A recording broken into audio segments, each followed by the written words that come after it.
enzymes already. So your topic, there's some topics, it's going to be all about enzymes, how they are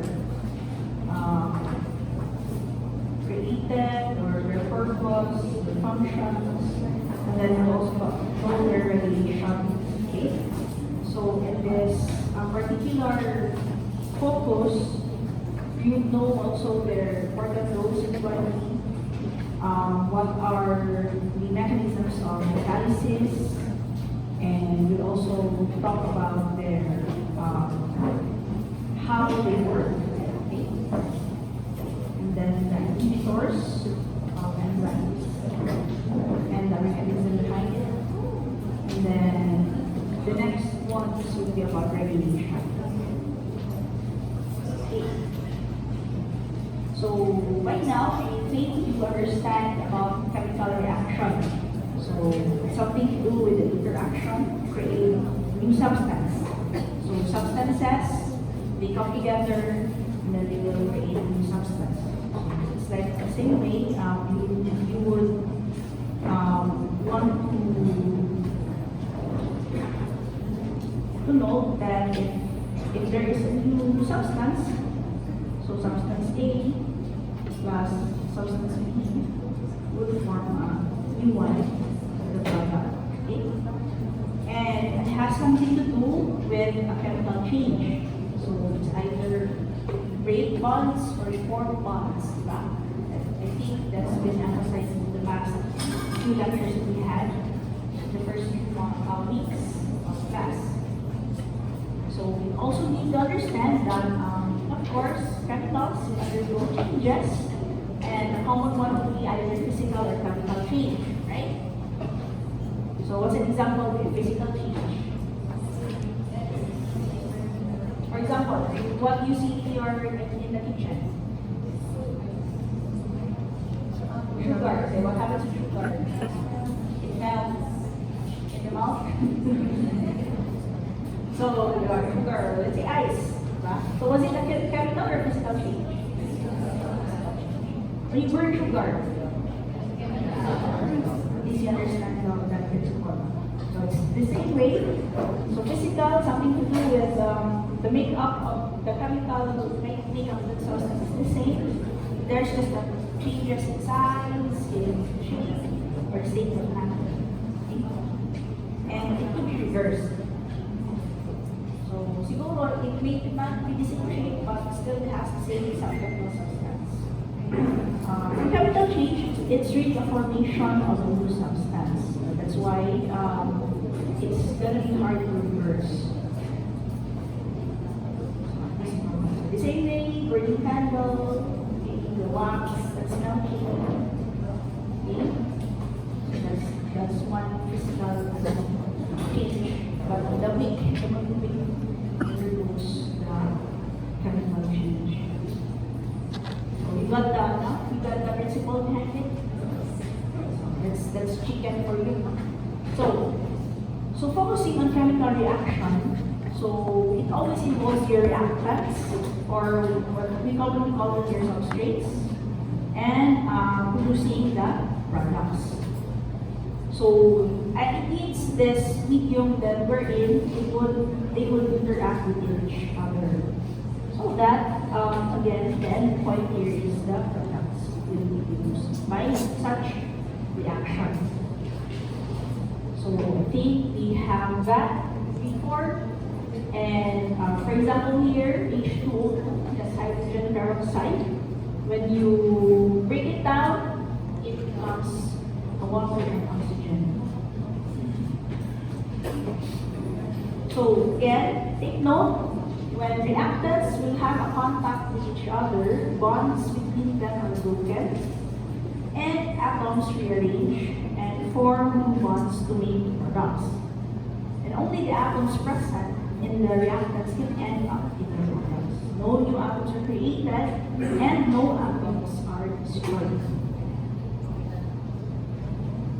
So it has something to do with the law of conservation of mass, wherein the mass of reactant should be equal with the mass of the products. So same with the principle of energy, no? Neither created nor destroyed. And this This event is what we call it's under this stoichiometry.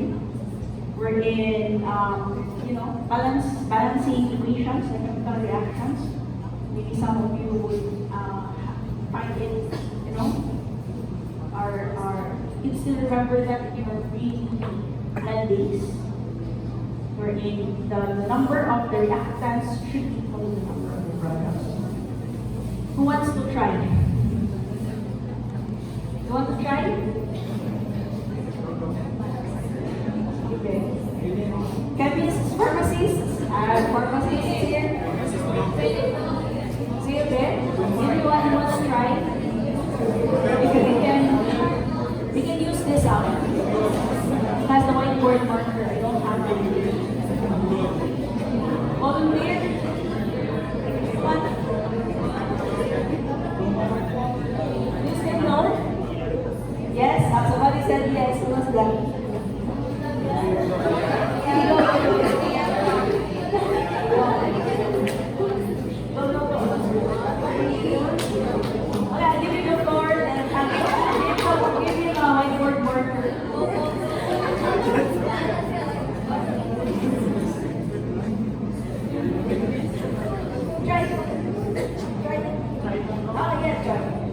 This is not a quiz. You're not creative. Your voluntary effort is winning. For pharmacists, you're a pharmacist.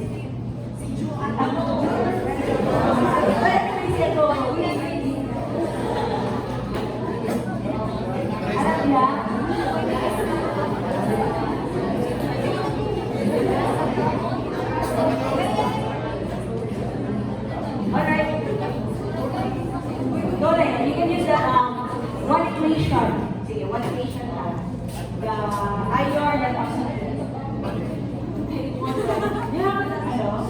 Sorry, I don't have. You can try it here na lang. You can try it here na lang. Let's use this.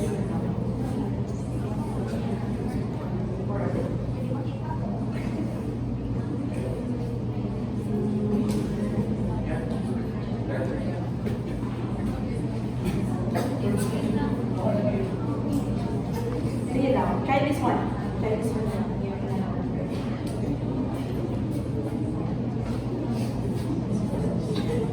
Okay. We have F.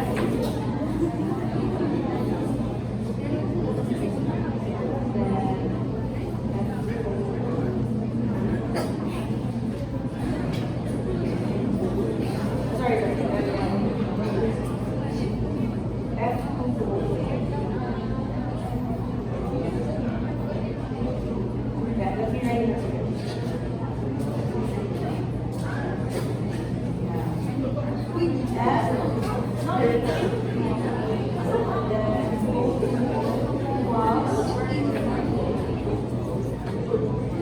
Okay, try this one. Try one and see.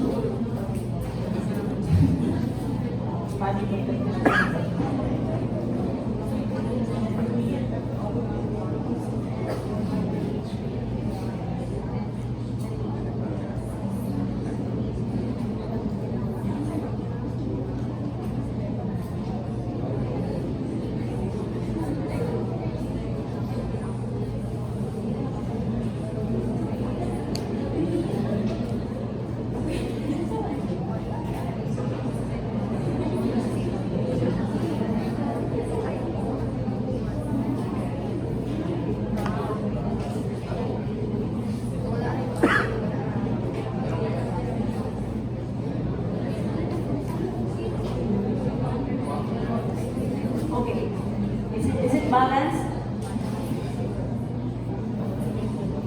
Is it balanced? Oh, what's the correct thing?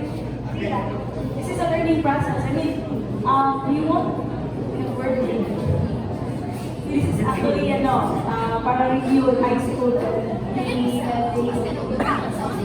Who knows that? Who knows? Here you go. I'm gonna correct it.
Say.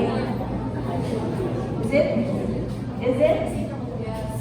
Arena, with that one. What's your name? Ian. I'll get your name later.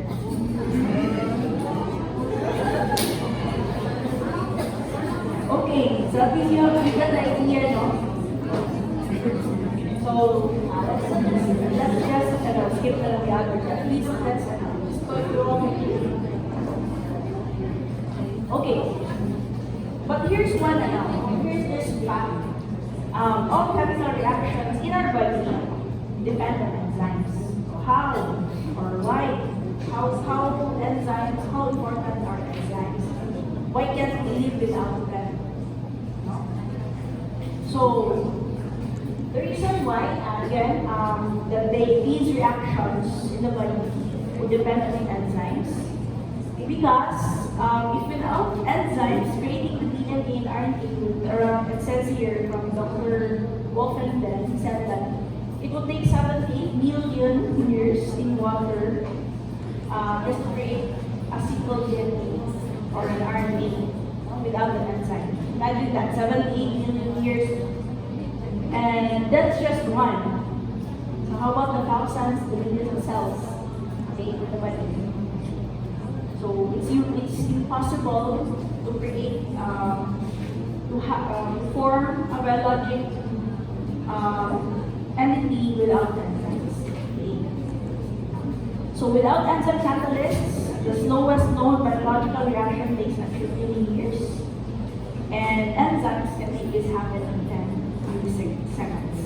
Okay, that's how amazing enzymes are.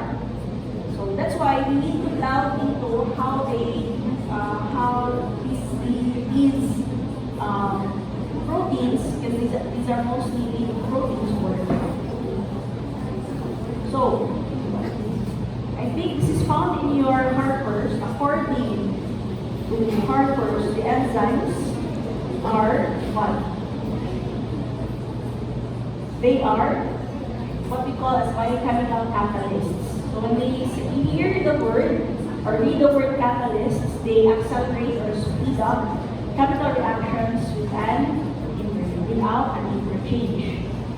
So as I said earlier, enzymes are proteins and they're mostly globular in nature, or the structure is globular. So that's why you have this form here. You can see the picture. So remember how I think you mentioned about proteins. How many types of proteins were introduced last time? 8 types. You have fibrous and globular proteins. So the fibrous are the ones that are long or narrow shaped, and they can be soluble in water. So that's why enzymes usually are globular, because the globular shaped proteins are the ones soluble in water. So under that group of globular proteins, you have your immunoglobulins, you have also your hormones. So the basic parts of an enzyme, please take note of the basic parts. So first, as you can see here in the picture, you have your active site. So it's here. This is where the substrate will bind. Okay. That's the active site. And it's a part of the enzyme that acts as the catalyst.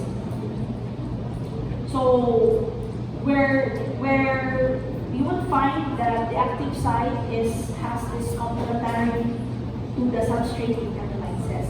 Take note of that. Then another type is the allosteric site. So when you say allosteric site, it's where you will find the regulation process, or where the regulation will occur. So it could form temporary bonds. So it could also be in a positive or negative modulation. So when we say modulation, especially when we say homotropic modulation, when the substrate, if this is the substrate, will act as its own modulator. If it's heterotropic, then meaning the modulator is other than the substrate. Okay. Then ES complex. So when we say ES complex, this is where when it happens when the substrate will bind at the active site of the enzyme. So it becomes, when the binding is complete, it becomes the ES complex. Okay? So that's the basic site. Please remember that. Okay? Okay. The work of enzymes, they usually increase the rate of reaction. So again, because they act as catalysts, one reaction, if without an enzyme, would take trillions of years. But again, enzymes will take that in faster than the blink of an eye. Okay, very much faster. So that's why you can see the different enzymes: apopase, pyrolinase, carboxypeptidase. So these are their rates of reaction. Very fast over 100 degrees. You can see the heat. So I've shown you the basic part of an enzyme. What was this like? You have that. What? Active site, secondary site, and then you have that ES complex. So I'm just trying out if you can hear it at the back. No, what's the active site, Galit?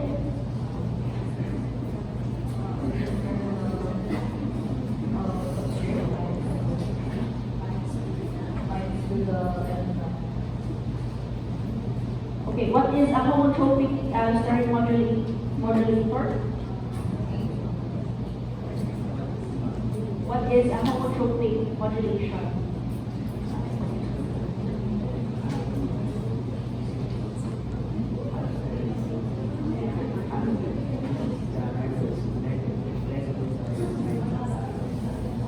Okay, so how is it different from heterotropic?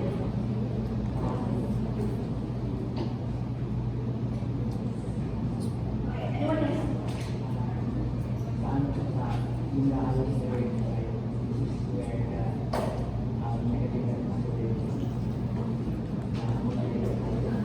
Okay, it happens, but how is it different from homotropic and heterotropic?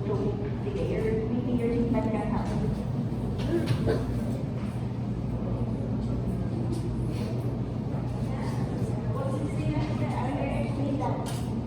It wasn't in that presentation, but if you listen carefully, maybe you can shed some light.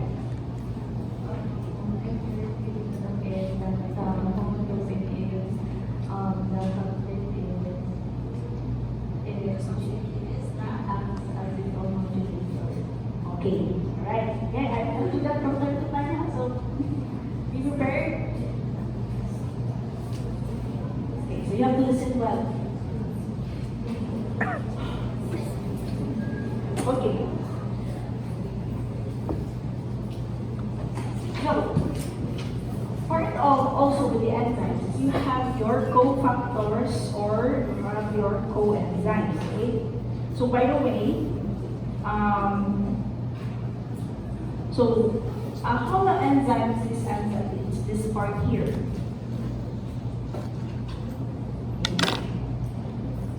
So again, you have the active site, or the site that you have.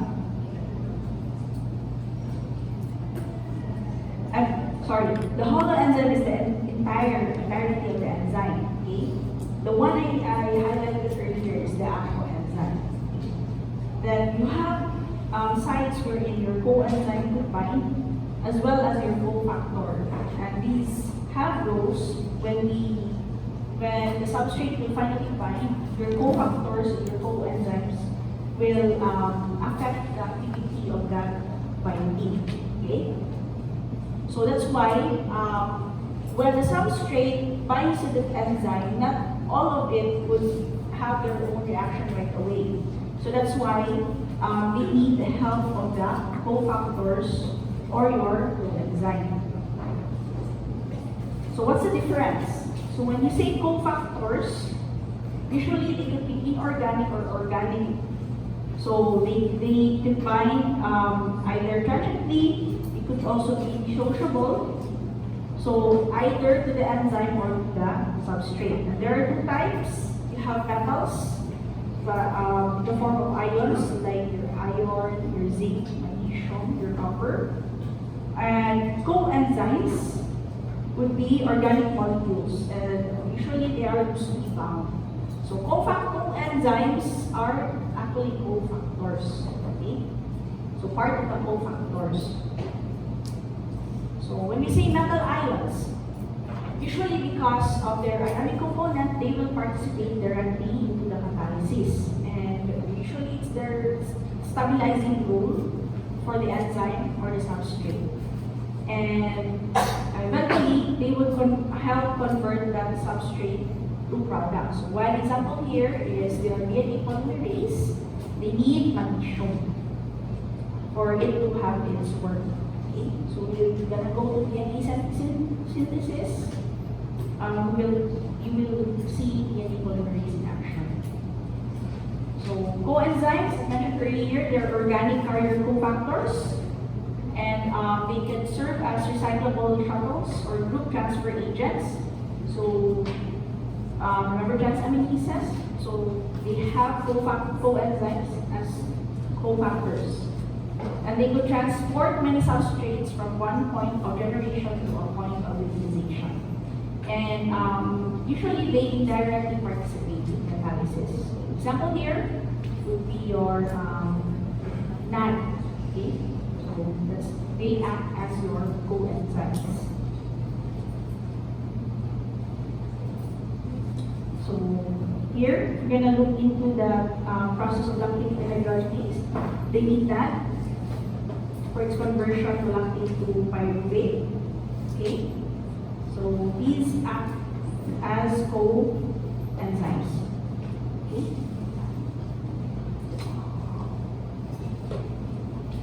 So usually they are derived from vitamin B or other vitamins. Usually it's vitamin B.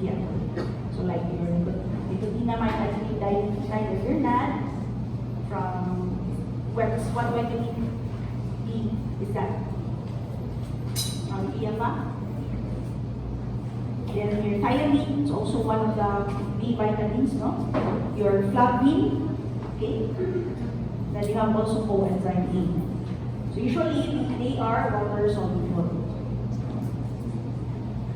Okay, so here's another table you would know. So cofactors, they could be ions. So metal ions or activator ions. Difference with activator ions is that they are loosely bound, whereas with metal ions, they are tightly bound. Then you have your coenzymes, either as co-substrates or prostatic groups. Okay? So co-substrates will be loosely bound, prostatic groups will be tightly bound. Okay. So let's go back to this again. We have the APO enzyme, the holo enzyme. Whole, right? So APO enzyme contains just the enzyme, the protein portion of the holo enzyme. So that's why I said the holo contains everything.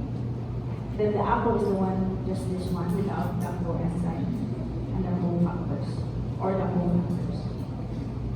So it's more of when we go into the properties of how enzyme would bind. This holoenzyme is more of the ones who take the shape of the enzyme. Okay, so you got some of the basic parts, no, of that. Now let's talk about the process. Okay, how enzymes work. So this is a general view. We're not into specifics yet, because enzymes depends on the class. It's where you would know how they work. So this is just how they do generally. Okay. So first is let's see how they would when the substrate would now bind the active site. Okay, so we have the substrates.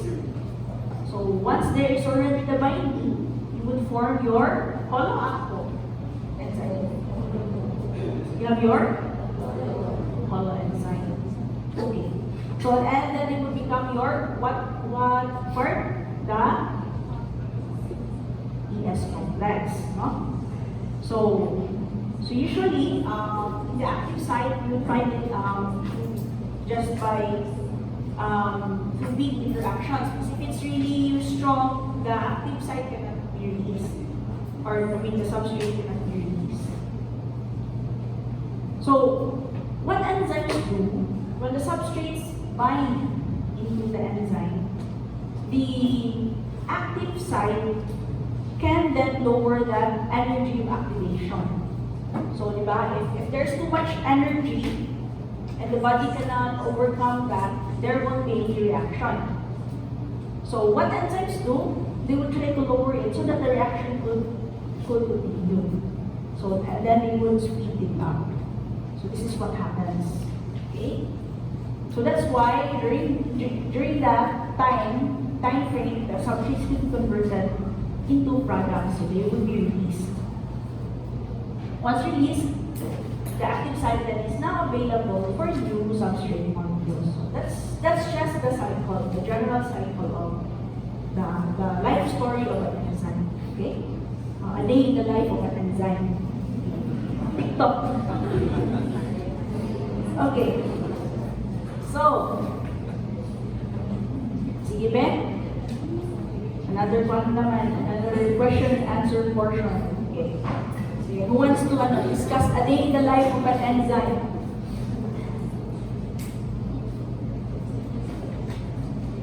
Okay. What's the first part? The first event.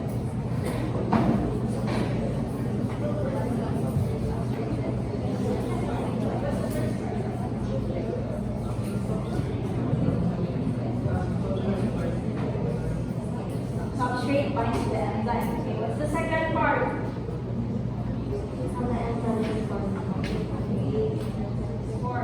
What do you call that formation already?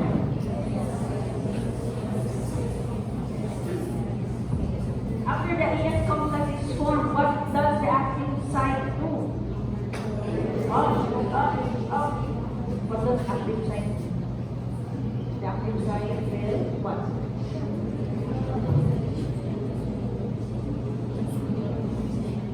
You're sitting. Yeah, what does active site do? Help your friend here.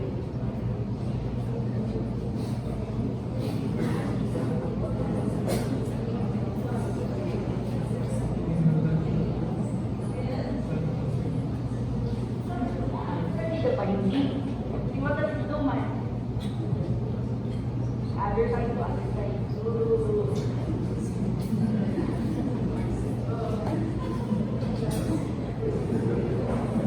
Okay, what does the active site do?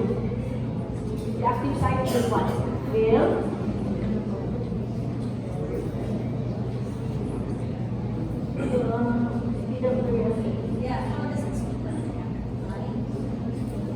lowering the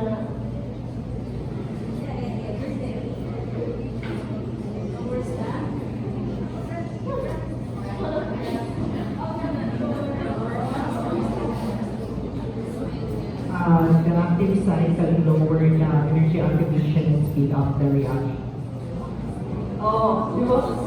Okay, after that, what happens? What happens? What happens?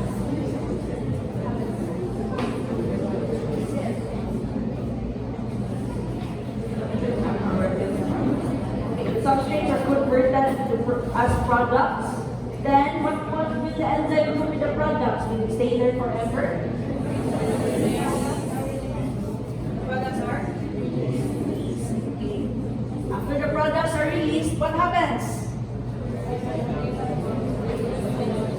So waiting for a new customer.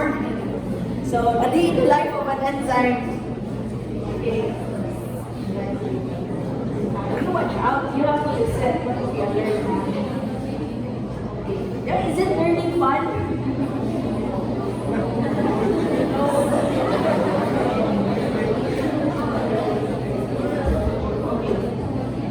So we have to do this because your time is very holy. Your time is very annoying. It has everything. Like the weather outside is good. course, sleeping. You wish you were here. Okay. So again, just a recap.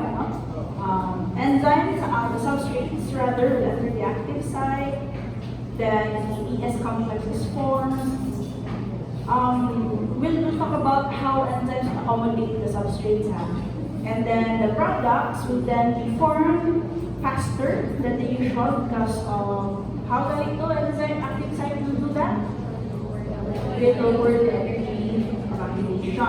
And then it will release the products, keeping the enzyme available for new products of new substrates, rather.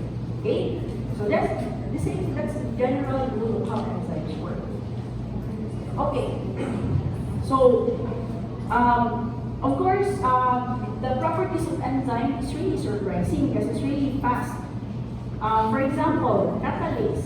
So, it's a very fast enzyme that transforms your hydrogen peroxide. It's harmful. Remember, it could, it oxidizes tissues. Then the catalase will convert it speedily to water and oxygen. So, more methods here. You try this catalase test when you test for a certain bacteria. What bacteria is that, Galing?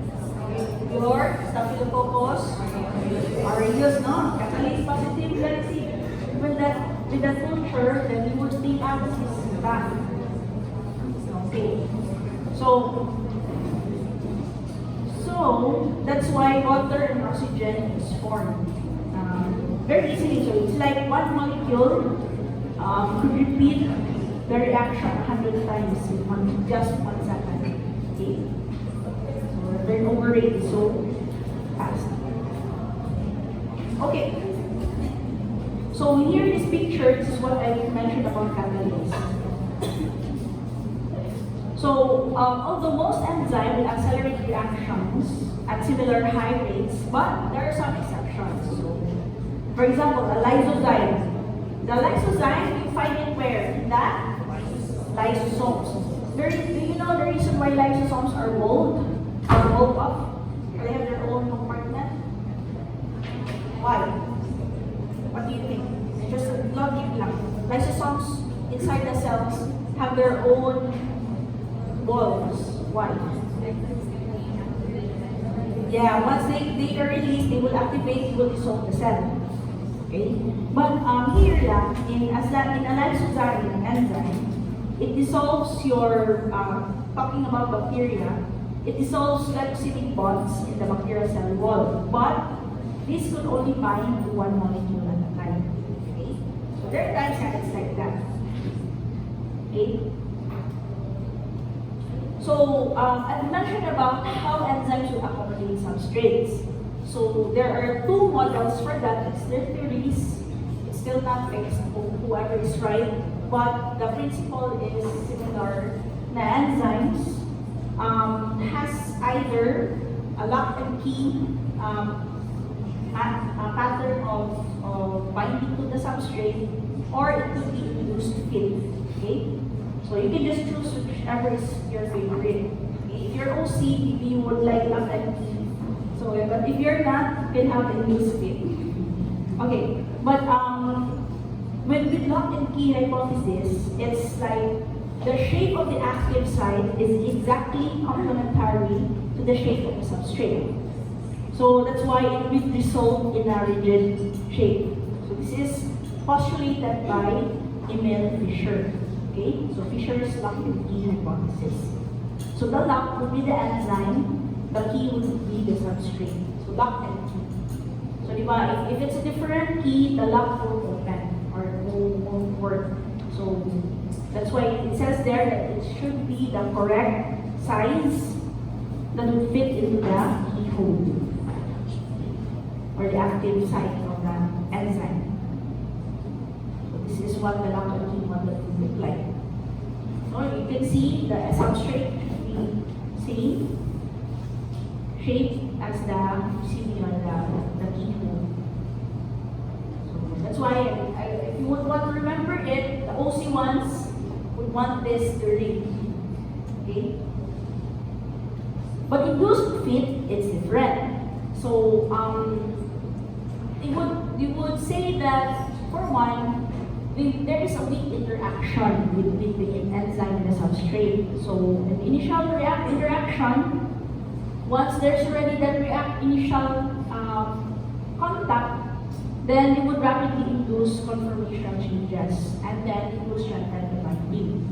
So this is more recent.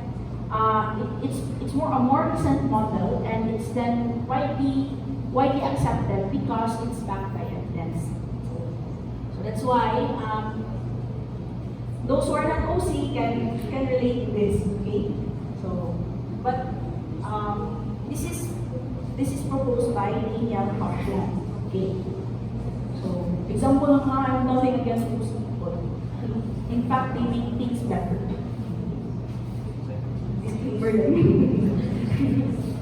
Okay, the shape of active sites are not exactly complementary, as you can see here. Okay.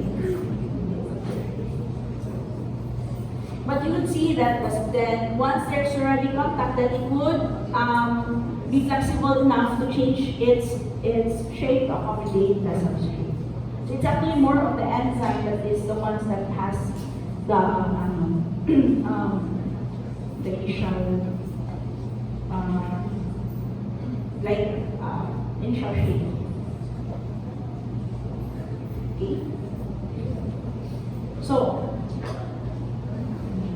how do enzymes speed up chemical reactions? Okay. You can check amoeba sisters on YouTube, siguro na sila. They present good in the graphics. Okay. Remember, diba, chemical reactions would have breaking or forming of chemical bonds. And these bonds would need energy to get the reaction moving. Okay? And it should be, as I've said earlier, sa first few lectures that we have, it should be energetically favorable. Okay? So that's why the bonds of the reactants will only break when the molecules have absorbed enough energy to become unstable. So we call that energy the activation energy. Okay, so introducing to you this term, activation energy, or EA. It's the minimum energy requirement that must be met for a chemical reaction to occur. Okay. All right, remember this drawing.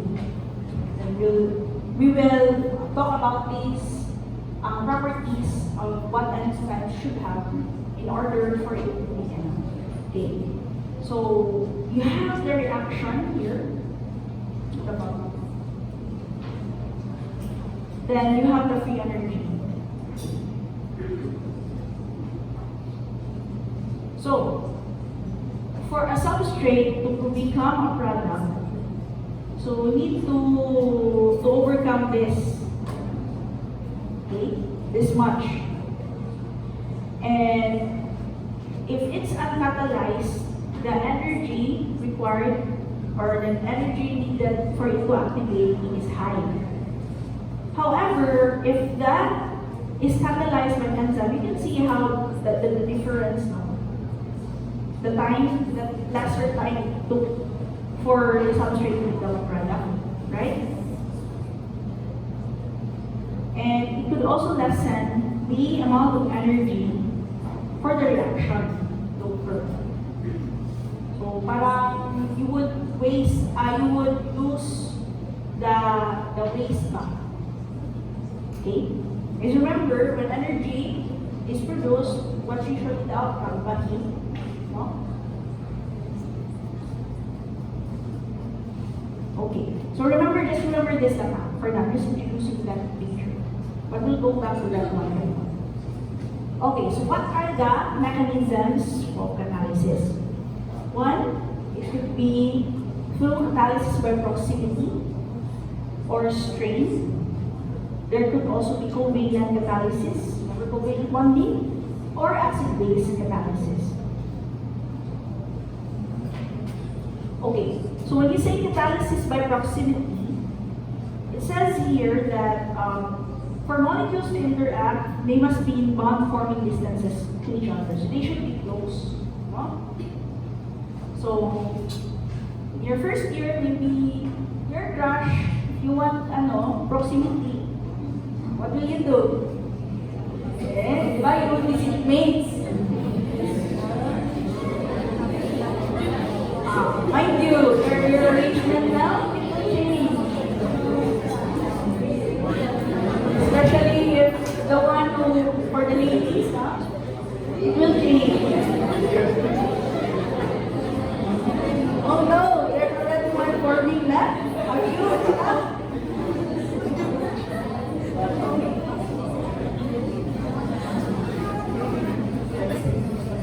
So, catalysis by proximity.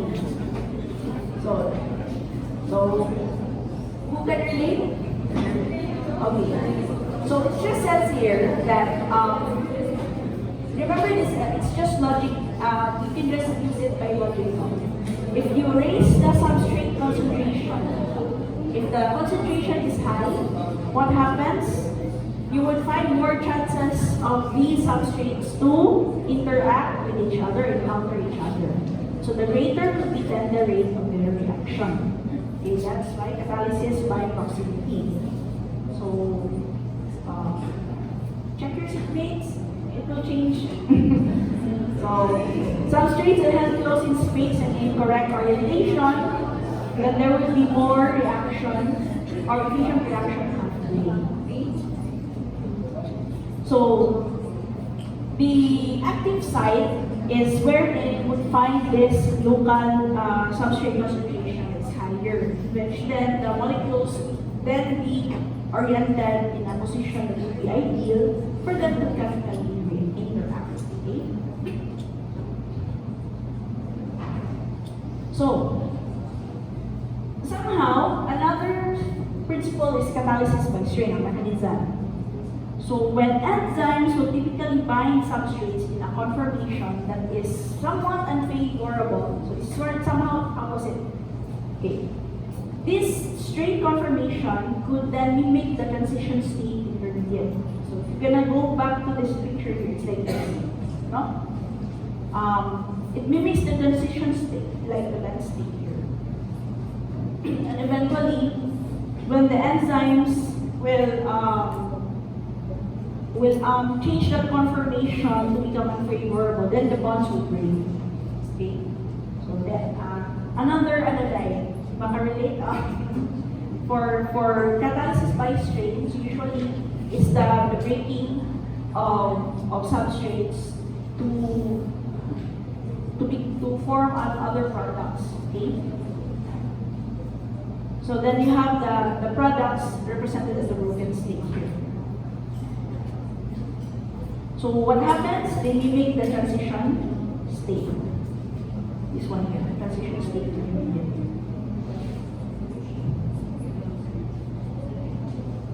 So,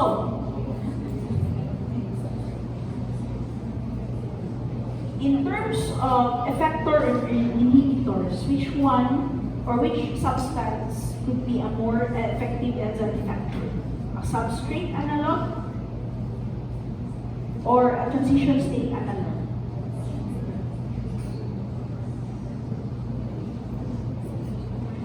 So, would you talk about substrate? Could they have effects on enzymes? Or if you talk about transition state, could they act as inhibitors or effectors? Which one do you think? Idea? So if it's substrates, remember substrates analog, remember the catalysis by proximity? No? So usually they could form new products by joining two products together. Catalysis by strain is the broken down of a former substrate, and then we break them down into form two new products. So which one could have an effect or inhibit activity?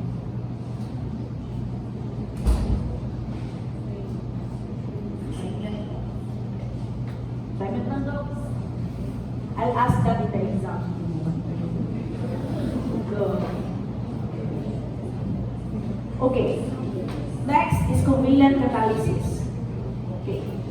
So it involves formation of a covalent bond between the enzyme and one or more substrates. So then this could become a reactant, this modified enzyme, although it's transient. And usually the amino acids that could usually have this kind of activity would be your cysteine, serine, and histidine. So here, so the substrate is will bind to the enzyme. Then eventually, it would undergo what we call the covalent intermediate. Although it's transient, eventually the enzyme will release that, and then it will become two new products. So this is where you would see group transfer reactions. You would also see this in what we call as the ping-pong mechanism, wherein the first substrate is bound, and then its product is released prior to binding of the second substrate. So about this one, remember? Then the enzyme will bind this certain substrate. Then the first then is released. And then eventually, the second one is bound and later released as another product. Okay. So it's this principle wherein we would form a shift base. Okay, this is something to do with protein behavior. Wherein it would require a nucleophile because this is where you would have the covalent binding. Okay, so the intermediate would become is a shift base because the amine from lysine, or it would get midazole group from histidine.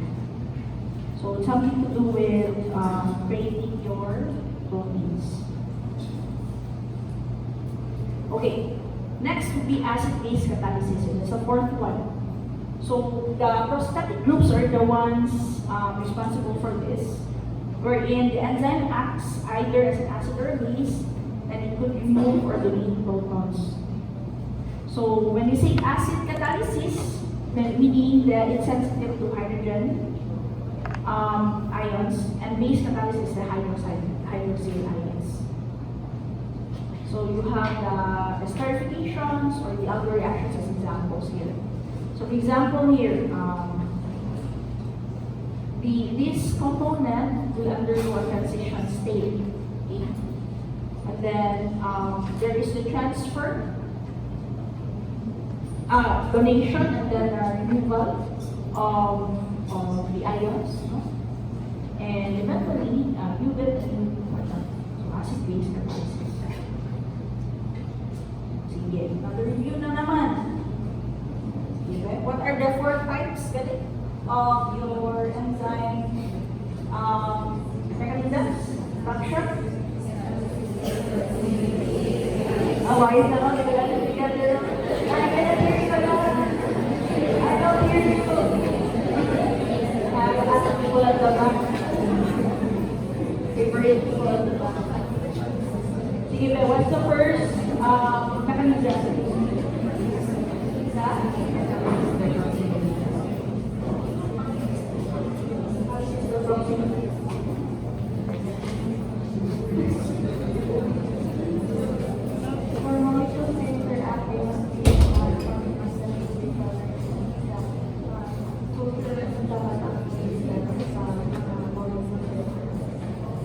Alright, proximity.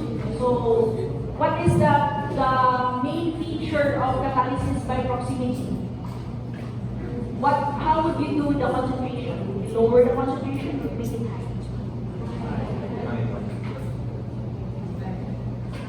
Okay. Second, mechanism. What's the second mechanism?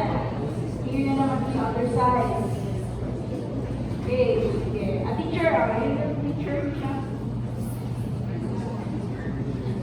The second catalysis is the catalysis by strain.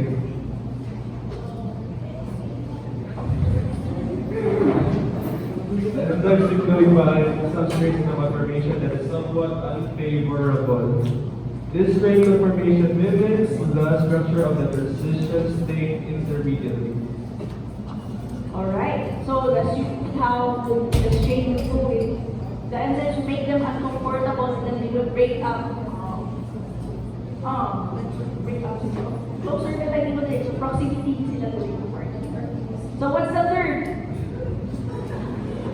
Yours. What's the third? Yours.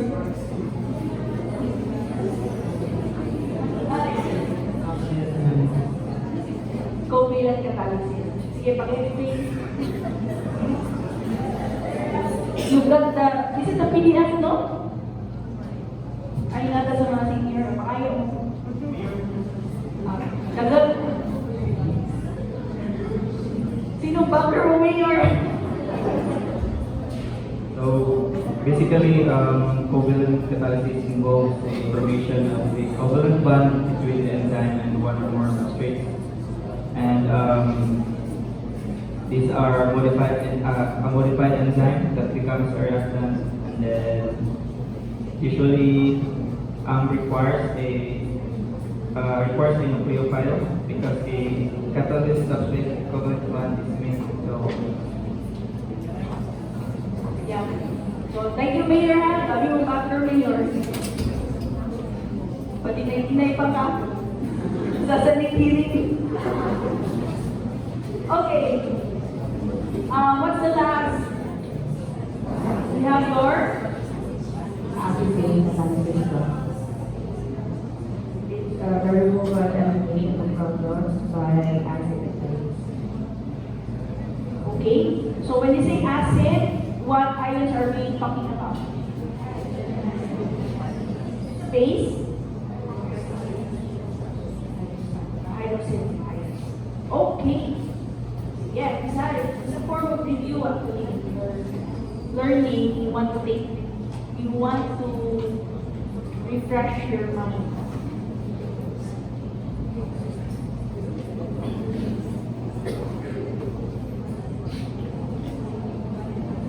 So, let's talk about the activation energy. Okay? So, the activation energy is actually lowered when the enzyme or the substrate through the enzyme would achieve what we call as a transition state stabilization. So, we're gonna go back to this picture here. Okay? So, remember, no? The transition state. So the more energy, the problem with that is the stability would be compromised. Kasi because energy comes off in the form of heat as well. So eventually, the substrate might lose its effectivity over time if there's too much of that. So the enzymes could make a shortcut and lessens that transition state. So there is now what we call as a transition state stabilization. So eventually, paving the way for the substrate to form the product without compromising the sweat cut. So if it's an activity, you would want to make a shortcut. So the enzymes do that. Okay?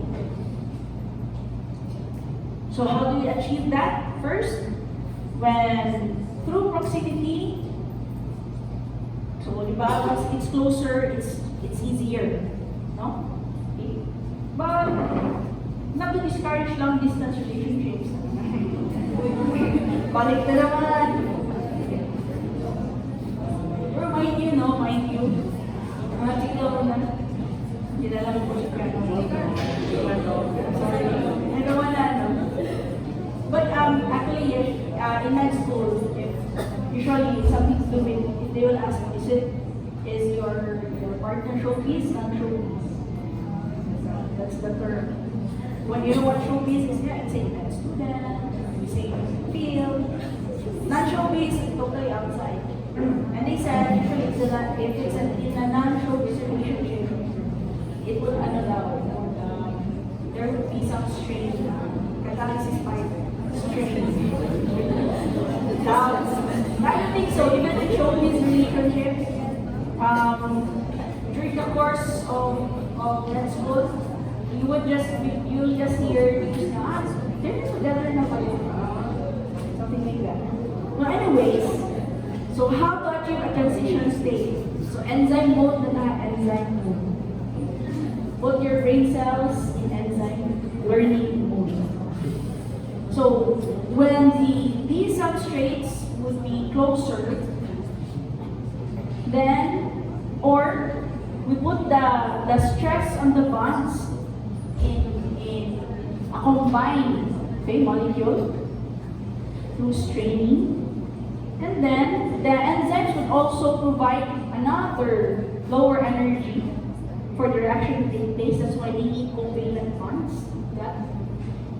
Or they would give charge or distribute these charges on the substrate.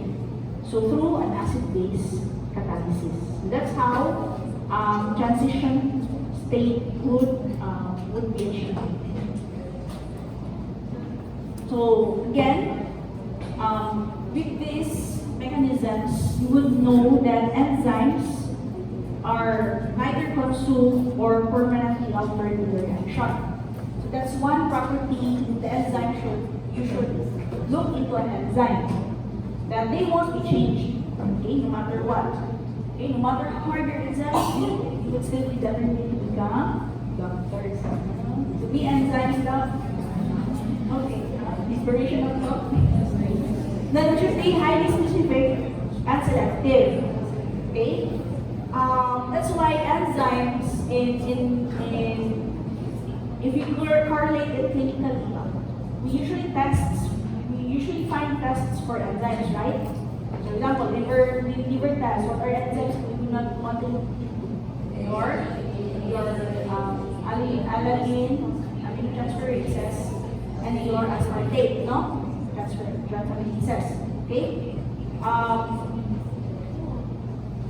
Which one is specific for liver? ALT or your SGD. So, if that is increasing, there's really a problem in the liver. Now, when you make clinical decisions for your patient, let's say, patient can only afford, how much is an SGPT test these days? Around 500, 600, right? So if you're gonna test for another SGLT, that's 1,200 per patient. You know how much is 1,200? It's really it's for low income or middle income, it's too much for a day, you know? If you want to have it tested both for your patient. If you're thinking, hey, listen, I'm talking clinical bits here so that you would apply this in your clinical practice. If you will just focus, if you think that the patient has a liver problem, don't order everything. You focus na, okay, I'm looking into a liver, patient has jaundice, patient has right upper quadrant pain. So maybe I would just test for SGPT for now. Bilirubin, patient jaundice. Let's see. Guys, I would test everything. Which is too much. So that's why we should also look into it. These are enzymes coming into play. They are used as diagnostic markers. So when these are elevated, it gives you an idea that there is cell lysis that is happening in that particular organ. So if there is cell lysis, what are usually the factors that will cause a cell to burst? Infection, and such. Okay? So it gives you that idea that already that it can help your management. It will also help prognosis for prognosis purposes. What is prognosis? You want to know the development of the patient's condition, is it improving or is it worsening? Okay? So you would use also enzyme markers to do that. Okay, so example in cancer, we also use some enzymes to check if these are elevated, these are not. Okay, So that's why they have this role as diagnostic markers for us. Another characteristic is stereospecific. Okay, binding now this time. Let's talk about the binding. So since we're talking about the specificity or how stereospecific the enzyme is, you need to also know how they usually bind. So di ba we're using the enclosed pit model. Okay? So since enzymes are proteins, so you would go back to your proteins, you have the carbon and then the nitrogen ends, terminal ends, right? So you usually bind to three sides of the substrate. First is those has the highest affinity, and the most specific would be the attachment to the C-terminus and the N-terminus. What does it mean? Remember your amino acids? What makes them specific? You have also your groups, diba? So remember, enzymes, they are proteins. Second attachment, usually the ones who has it has the lower affinity, and you would look for phospholipid head groups. Another would be through hydrophobic interactions with the third attachment. But second and the third, they're usually lower affinity for the binding. So if these are met, then you would have that binding. Okay? So remember also the positioning of the enzyme and the substrate. So for this, each enzyme will catalyze only one type of reaction. And this reaction will exhibit selectivity to the substrate and its products. So for example here, trypsin. It cleaves from where the amino acid lysine or arginine are present. But with chymotrypsin, which is another enzyme, it has the same job, but this time it's with phenylalanine, your tyrosine, and your tryptophan. Okay? So that's why the binding is selective and specific. So how are enzymes classified? So you should also know how to name them. Pharmacists are very expert in the naming of enzymes. No?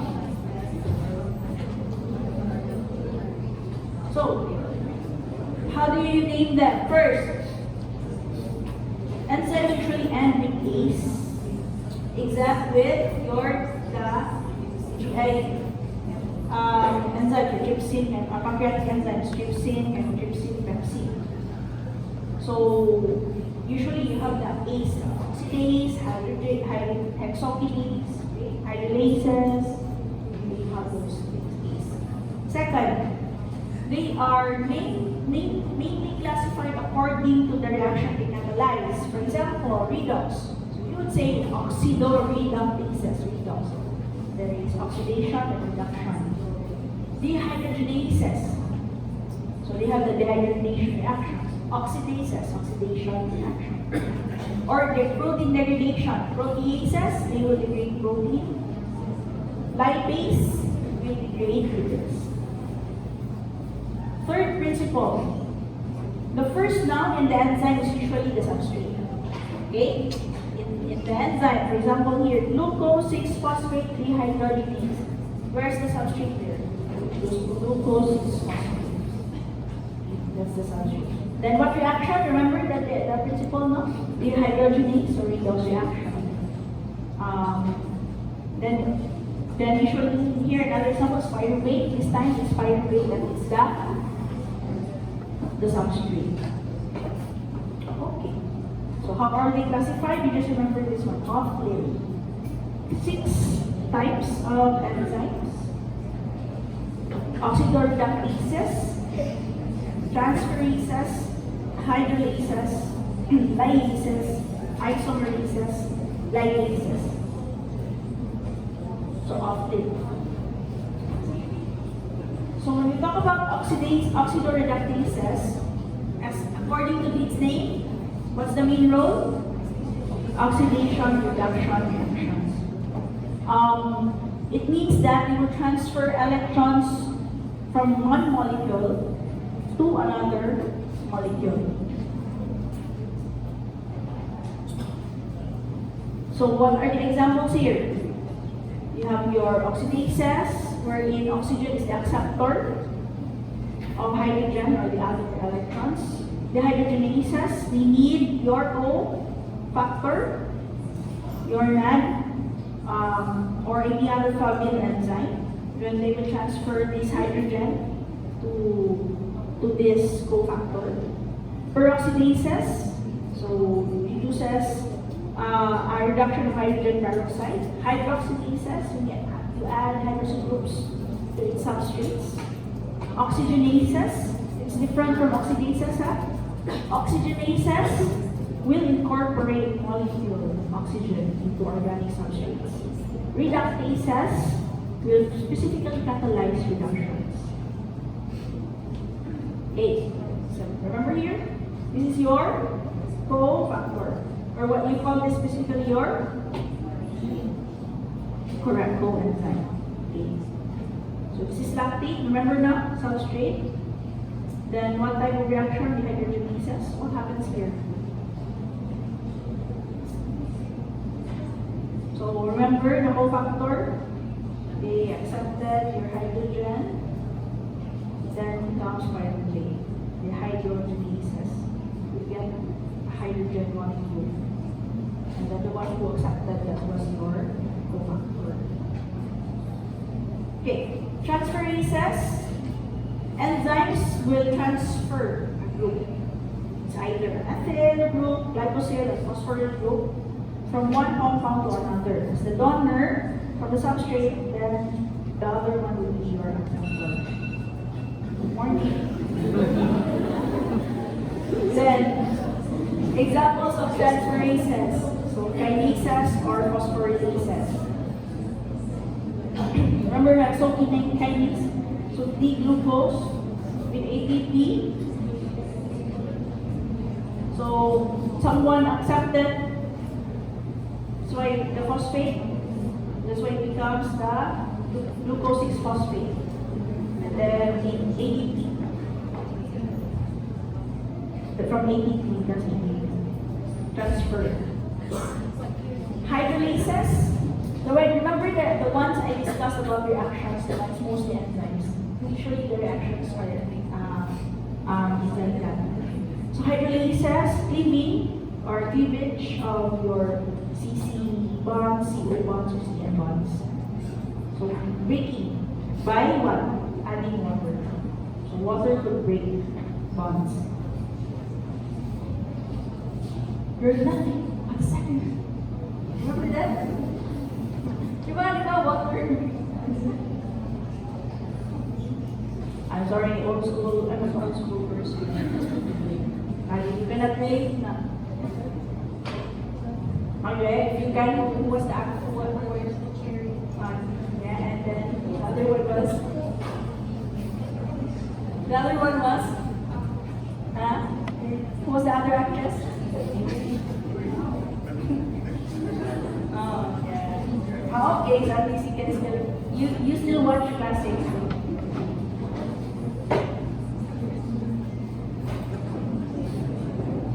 Okay, next will be isomerases. Catalyze reactions that transfer functional groups within a molecule so that isomeric forms are produced. So, still has to do with transferring, but this time it's the functional groups. So, racemeses will convert L and D stereoisomers. Mutases, atoms, isomerases will be the groups na to form isomers. So go back to your carbohydrates. I think I've mentioned about those. So for example here, the dihydroxyacetone phosphate to the trisphosphate isomerase interchangeably become your glycerol dihamidine phosphate. You will find this in glycolysis actually when you study glycolysis. Then you have ligases. They catalyze the joining together of two molecules in reactions coupled to ATP hydrolysis. So, part of ligases will also be synthase and the synthase. Joining. So, acetyl plus oxaloacetate. Coenzyme, remember again, another cofactor or coenzyme E. Then it becomes citrate. Joined. This part here and this one becomes citrate. Oh! I don't know what happened. It's off.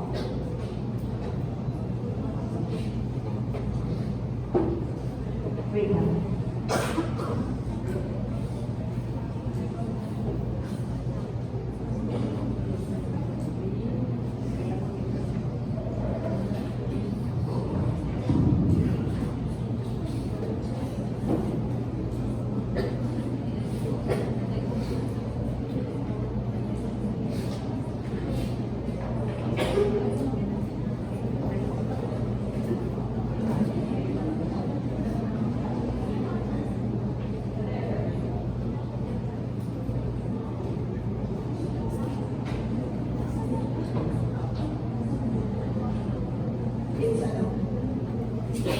Okay, get it here. We really do need new projectors though. Hope they will hear this. This is the projectors here, I think more than 5 years old. So we would want to have the ultra and short projectors, high-end ones. Okay, isozymes. So what are isozymes? So they're still enzymes, but they are distinct versions of a given enzyme. So for example, pyruvate dehydrogenase. One, there's also two, so those are isozymes. Your LDH, your lactate dehydrogenase, also has isozymes. Okay. Wherein, they could still have the same reaction, but the difference there is the structure. So the sequences of the amino acid. But yet the reactions are still the same. So for example here, enzyme 4 and then has a difference because usually you would find isozymes in specific tissues. Okay. So for example here, LDH, lactate dehydrogenase. So the purpose of LDH will convert pyruvate to lactic acid. And this only happens during anaerobic catalysis or processes rather. So lactate, you will find lactate in certain specific tissues, but with different isozymes. For example, in one, it's dying again.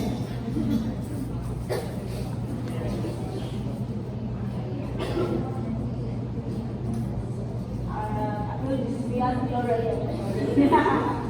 I cannot make has something to do with the connection.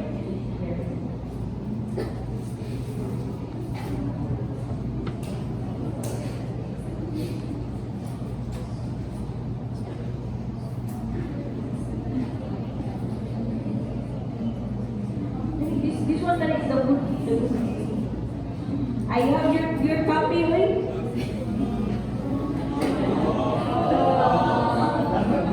You have your copy at the Mayor has a moment ready backers.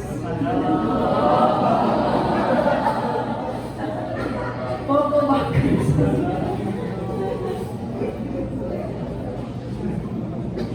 Okay. How are you related to Alice Mayor?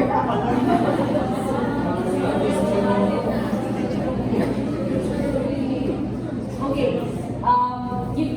You get the copy from Mayor. I already have the copy. Good. Alright.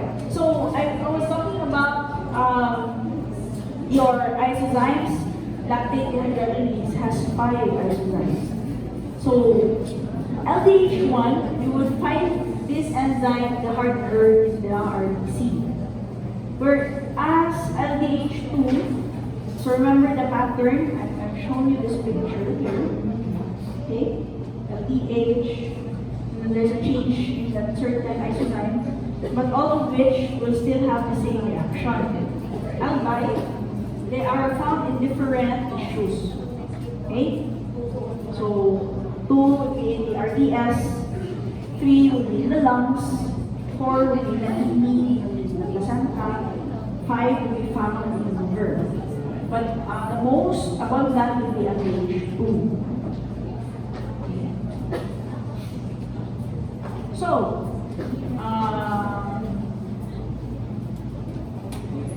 I will have that as a case. So, that ends our first part.